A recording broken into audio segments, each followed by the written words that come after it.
Cours 2 issu du livre scolaire, composition de solutions aqueuses et notion de concentration. Alors on va déjà commencer par définir ce qu'est une solution aqueuse. Rien à voir avec la solution d'un problème. En chimie, une solution, c'est un mélange d'un soluté dans un solvant, un truc qu'on met dans en gros un liquide et qui se dissout. Exemple, de l'eau salée, c'est une solution, de l'eau sucrée, c'est une solution, de l'eau avec du sirop, c'est une solution. Le sirop étant composé lui-même, étant lui-même une solution avec du sucre, des arômes qui sont dissous dans l'eau. Donc on parle de solution aqueuse quand le solvant est l'eau. Le vocabulaire est donc le suivant. Le solvant, c'est le composant majoritaire du mélange, c'est ce dans quoi on fait la dissolution, enfin c'est le liquide majoritaire de la solution. Le soluté, c'est l'espèce qui est dispersée dans le solvant, donc dans le cas de l'eau salée, ça serait le sel, dans le cas de l'eau sucrée, ça serait le sucre, et l'ensemble solvant plus soluté est appelé une solution. Voilà, et on reprécise solution aqueuse quand le solvant est l'eau. Alors on va définir la concentration en soluté et on parlera de concentration en masse dont l'unité est le gramme par litre. En gros, c'est la masse de soluté divisée par le volume de solvant. C'est noté avec la lettre grecque gamma. On peut également trouver dans certains livres un C comme concentration et un petit M pour parler de concentration en masse. Alors attention ici, M sur V, on va compléter un petit peu cette formule parce qu'il vaudrait mieux l'écrire comme ça. Gamma égale M soluté en indice divisé par volume solution. Pourquoi il faut bien préciser ça? Parce que M sur V, ça doit vous rappeler quelque chose, la masse volumique, M sur V. Mais dans ce cas-là, pour la masse volumique ρ, encore une lettre grecque, M, c'est la masse, par exemple, si on veut prendre la masse volumique de la solution, dans ce cas, on prendrait la masse de la solution tout entière divisée par le volume de la solution. Voilà. Et par exemple, si on fait un mélange d'eau et de sucre, on met par exemple 100 g de sucre et on complète jusqu'à 1 litre d'eau, et bien dans ce cas, on va avoir une concentration, pour ce que je viens de dire, donc M sur masse solutée sur volume solution, on aurait dans ce cas 100 g divisé par 1 litre, et donc 100 g par litre. Par contre, si on en déterminait la masse volumique, alors on aurait 1 litre d'eau sucrée est un petit peu plus dense qu'un litre d'eau pure. On aurait, ça ferait à peu près 1050 grammes.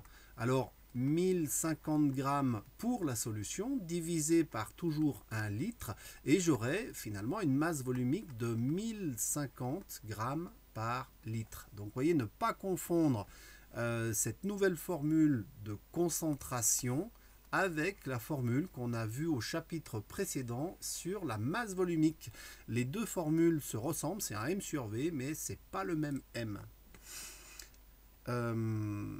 Alors, concentration, alors voilà, un exemple qui était donné, alors voilà, masse volumique du sirop, 1180 grammes par litre, concentration en sucre d'un sirop, 20 grammes par litre, on n'a pas du tout les mêmes valeurs. Et en l'occurrence, ça ne serait pas le même sirop ici. Voilà, donc bien faire cette distinction. La concentration en masse ne peut que se calculer pour une solution. La masse volumique, elle, on peut la calculer pour un solide, un liquide, un gaz, une solution ou plein d'autres choses. C'est beaucoup plus général que la notion de solution. Alors quand on essaye de dissoudre un soluté dans un solvant, par exemple on veut mettre du sel dans l'eau, eh bien il y a un moment où on ne peut plus rajouter davantage de soluté, celui-ci ne sera plus accepté par la solution, on dit qu'elle est saturée en soluté, c'est-à-dire que si on rajoute encore du sel, eh bien ce sel ne se dissoudra pas et restera à l'état solide au fond de la solution. On dit dans ce cas-là que la solution est saturée et la solubilité, c'est la concentration à partir de laquelle un soluté ne peut plus se dissoudre davantage. La solubilité est donc la concentration maximum d'un soluté dans un solvant donné. Par exemple, pour le sel, la solubilité c'est 358 grammes par litre. Voilà. Donc si on a une solution saturée dans un marais salant, hein, comme ceci, les marais salants, il y a de l'eau salée et puis le soleil fait s'évaporer l'eau. Au bout d'un moment, l'eau est saturée en sel et à partir du moment où elle est saturée en sel, si on continue l'évaporation de l'eau et donc la disparition du solvant, le sel ne pouvant pas s'évaporer, il va rester au fond du marais salant. Et donc ce petit calcul montre combien de sel on pourrait récolter à partir d'1,2 m3 de solution saturée. Hein, donc 1,2 m3, ça ferait un cube de 1,2 m de haut, 1 mètre de base, 1 mètre de base et 1,2 m de haut. Voilà. Et donc on pourrait récolter donc une masse. On prend la formule de tout à l'heure, c'est-à-dire que on a la solubilité maximale, c'est une concentration, donc c'est la masse de sel divisée par le volume de l'eau. Hein, par rapport à ceci, on va être un peu plus précis, on va mettre des indices pour bien qu'on sache de quelle masse et de quel volume on parle.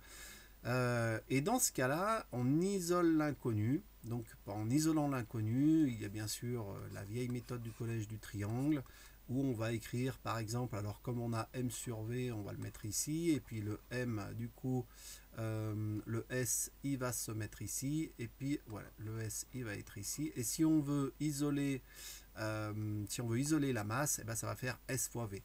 Plutôt que cette méthode du triangle que je vous déconseille au lycée, alors en fait on va faire, vous allez simplement faire des maths, c'est-à-dire que ici je divise par le volume d'eau.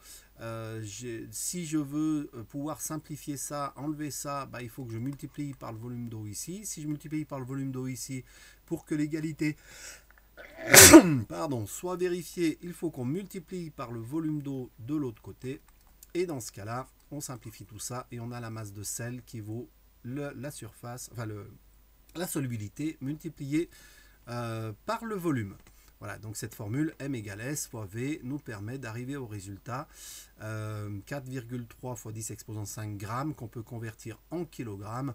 Et donc on peut espérer ici récolter 430 kg de sel à partir de cette eau salée saturée.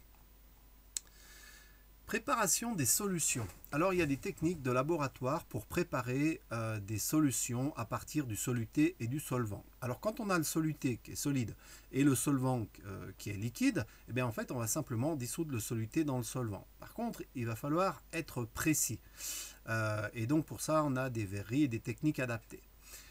Mais tout d'abord, pour dissoudre, en fait, il suffit généralement d'agiter la solution. Hein. C'est comme si on avait du sel dans l'eau. Si on veut le faire se dissoudre, il suffit d'agiter.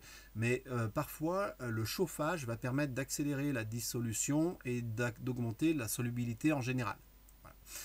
Voilà. Alors, la technique de la dissolution est la suivante. On prélève avec une balance, on prélève exactement la masse de soluté qu'il nous faut pour mettre dans un volume donné. On va utiliser pour cela la fiole jaugée, qui est la verrerie la plus précise pour réaliser cette opération.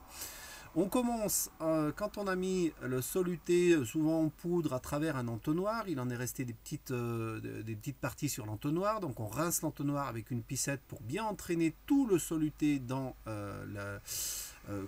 dans la fiole jaugée. Ensuite, on va agiter pour dissoudre. Alors là, il y a une chose qui est plutôt mal dessinée, c'est que l'agitation va se faire quand la fiole jaugée va être remplie à moitié ou 2/3, de manière à laisser de la place pour que l'agitation soit efficace. Ensuite, quand on voit qu'il n'y a plus rien, donc il faut regarder, et quand on voit qu'il n'y a plus rien au fond de la fiole jaugée, que tout est bien dissous, alors on complète avec la picette jusqu'au trait de jauge. Alors là, il faut bien faire attention, le trait de jauge, c'est ce qui est marqué sur l'éprouvette, sur la fiole jaugée. Et quand on regarde, il faut bien regarder avec l'œil de côté, il faut bien regarder à la base du ménisque. Alors ce qu'on appelle le ménisque, c'est l'arrondi que forme l'eau dans un tube étroit. Si on regarde le sommet du ménisque, on va se faire une petite erreur sur le volume. L'éprouvette graduée est faite et le trait est tracé pour qu'on regarde à la base du ménisque. Voilà donc la première, et puis à la fin, quand on a bien fait l'ajout, on fait une dernière agitation finale pour homogénéiser la solution et faire en sorte que le soluté soit bien réparti dans toute la solution. La deuxième technique, c'est la dilution. La dilution, elle est en général utilisée à partir d'une solution qu'on a fait par dissolution. Mais simplement, si on veut une concentration très faible, bah parfois, voilà, on peut avoir, on peut avoir recours à cette technique pour pouvoir faire différentes dilutions qui arrivent à des concentrations très très faibles. Alors, ce qu'on appelle donc la dilution, c'est la diminution de la concentration d'une solution par ajout de solvant sans ajout de soluté. Autrement dit, on prend la solution précédente, si c'était de l'eau salée, et puis on rajoute de l'eau sans rajouter de sel, la concentration va diminuer. On appelle solution mère la solution initiale, celle qui nous sert de départ et qu'on veut diluer. Et la solution fille, c'est celle qu'on veut obtenir après la dilution. Et la solution fille est donc par définition moins concentrée que la solution mère. Dans la vie de tous les jours, ça serait simplement un sirop concentré, on rajoute de l'eau et puis le sirop est moins concentré, moins sucré, moins goûteux. Alors, on va appeler facteur de dilution le rapport des concentrations qui va être aussi en rapport des volumes. Autrement dit, si à la fin j'ai 10 fois plus de volume que ce que j'avais au début, bah, la concentration sera 10 fois plus faible et le facteur de dilution sera de 10. Alors la technique est la suivante en laboratoire. D'abord, on prélève à l'aide d'une pipette jaugée et de la poire qui va avec.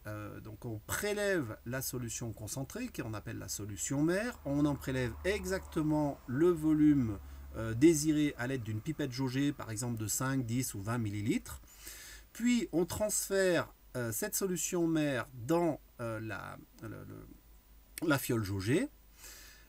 Comme tout à l'heure, on complète jusqu'au trait de jauge. Alors on peut faire un arrêt intermédiaire, agiter un petit peu, finir de compléter et toujours faire une agitation finale pour homogénéiser la solution. Alors, conservation de la masse. On revient en fait sur cette formule sur laquelle on est passé un petit peu vite et qui s'explique en fait très bien avec le fait que quand vous rajoutez, vous avez de l'eau sucrée. Si vous rajoutez de l'eau, il y a toujours la même quantité de sucre, mais dans un volume de solution plus grand. Donc, quelle que soit la technique, la masse de soluté prélevée se retrouve toujours dans la solution préparée. Donc pour la dissolution, alors vous avez une masse de soluté pesée qui était solide, c'est ça qui va se retrouver en solution. Et donc là c'est simplement la formule de la solution. Qu'on a vu tout à l'heure, la concentration en masse, eh bien c'est la masse de soluté divisée par le volume de solution. Alors déjà, attention, quand on veut faire par exemple du sirop à 10 grammes par litre, eh bien il ne faut pas mélanger 10 grammes de sirop et 1 litre d'eau, parce que ça va faire plus qu'1 litre. Il faut prendre la fiole jaugée par exemple d'1 litre, mettre le sucre dedans et ensuite compléter jusqu'à ce que l'ensemble de la solution fasse 1 litre. Attention, ici c'est bien le volume de la solution et pas le volume du solvant. Pour la dilution, eh bien en fait on avait au début, alors je fais un petit dessin ici, on avait au début ici, si ça fait déjà 1 litre par exemple, et puis mettons que dans ce 1 litre j'avais 20 grammes de sucre. Je dilue, c'est-à-dire que ce 1 litre, je le mets dans un grand récipient de 10 litres. Donc au début, ça fait que ça, mais ensuite je complète avec de l'eau là-dedans, je mélange tout ça. Une fois tout mélangé, le sucre est réparti un peu partout là-dedans. Donc maintenant, mes 20 grammes de sucre ne sont plus répartis dans 1 litre de solution, mais ils sont répartis dans 10 litres de solution. Donc la nouvelle concentration en masse, qu'on écrit aussi gamma, eh bien c'est toujours ces 20 grammes, ils n'ont pas changé, mais par contre maintenant on divise par 10 litres. Et on a une concentration qui n'est plus de 20 grammes par litre, mais qui est de 2,0 grammes par litre. Voilà, donc c'est le facteur de dilution. Dans notre cas ici, notre facteur de dilution serait de 10. Donc la concentration de la solution mère, c'est-à-dire 20 grammes par litre, divisé par la concentration de la solution fille, c'est-à-dire 10 grammes par litre, ça fait bien 10, qui est le facteur de dilution. Et c'est bien en rapport avec le volume fille sur le volume mère. Le volume fille, c'est 10 litres. Le volume mère, c'est 1 litre. Ça nous fait bien un rapport de 10. Alors, si je veux, pour commenter un petit peu cet exemple, si j'ai une solution mère, comment on ne va pas commenter cet exemple, c'est exactement le même que celui qu'on vient de faire. Et on va passer à la détermination de concentration de différentes solutions. Vous allez voir différentes techniques de plus en plus sophistiquées au fur et à mesure de votre scolarité. Pour l'instant, on en voit une assez simple, c'est l'échelle de teinte. Alors, quand une espèce est colorée, plus on la dilue, moins la teinte est saturée, moins la teinte est intense. Et c'est exactement l'eau et le sirop. Au fur et à mesure qu'on rajoute de l'eau, c'est de moins en moins coloré et foncé. Alors on peut préparer différents tubes à essai avec différentes solutions de concentration connue et croissante ou décroissante. Ici par exemple, j'ai fabriqué une solution à 0,16 g par litre pour celle-ci, à 0,08 g par litre pour celle-ci, à 0,04 g par litre pour celle-ci, à 0,01 g par litre pour celle-ci. Et puis, si je prends maintenant une solution de la même espèce, mais cette fois-ci inconnue, je ne sais pas, ça a été un mélange, ça a été fait un peu au hasard, eh bien en comparant la couleur de ce tube-là avec la couleur de tous ces tubes, eh bien je peux voir alors j'ai pas une teinte exactement la même, mais on peut voir que le tube de concentration inconnue est plus foncé que le premier et moins foncé que le deuxième. Donc on peut trouver un encadrement et dire que sa concentration en masse est comprise entre la concentration du premier et la concentration du deuxième, c'est-à-dire entre 0,04 g par litre et 0,08 g par litre. Il y a une deuxième technique qui est la courbe d'étalonnage. Alors là, c'est expliqué de manière un petit peu abstraite, et on donnera un exemple. Lorsqu'on peut mesurer une grandeur physique, notée G, en lien avec la concentration, eh bien on peut tracer une courbe qui montre l'évolution de cette grandeur en fonction de la concentration. Alors ça reste un peu abstrait, on voit ici un exemple de courbe qui serait tracée, où on représente ici la masse volumique, et ici en fonction d'une concentration. Alors oui, là ça serait la masse volumique en fonction de la concentration. Si j'ai des masses volumiques, enfin voilà, je prends différentes solutions dont je connais les différentes concentrations parce que je les ai fait. Je mesure pour chacune la masse volumique. J'en trace une courbe. Donc, par exemple, pour 20 ml, hop, je trace un point là. Pour 40 ml, je trace une masse volumique différente, etc., etc. Je reporte tous mes points ici. Je vois que tout ça forme une droite. Alors des fois ce sera une droite, des fois ça peut être une courbe plus compliquée, mais dans notre cas ce sera souvent des droites. Et alors maintenant si je prends ma solution inconnue, je peux également en mesurer la masse volumique. Alors je le fais comme on a appris à le faire dans le TP1. Et cette masse volumique, mettons que je trouve cette valeur, voilà, qui est marquée ici sur l'axe. Donc je reporte la masse volumique sur cet axe. Et puis je vois que sur la courbe, ça correspond à cette concentration en masse. Donc ma courbe ici m'a permis d'obtenir graphiquement, on dit que c'est par lecture graphique qu'on déduit une concentration en masse qui dans l'exemple donné ici serait de 70 g par litre.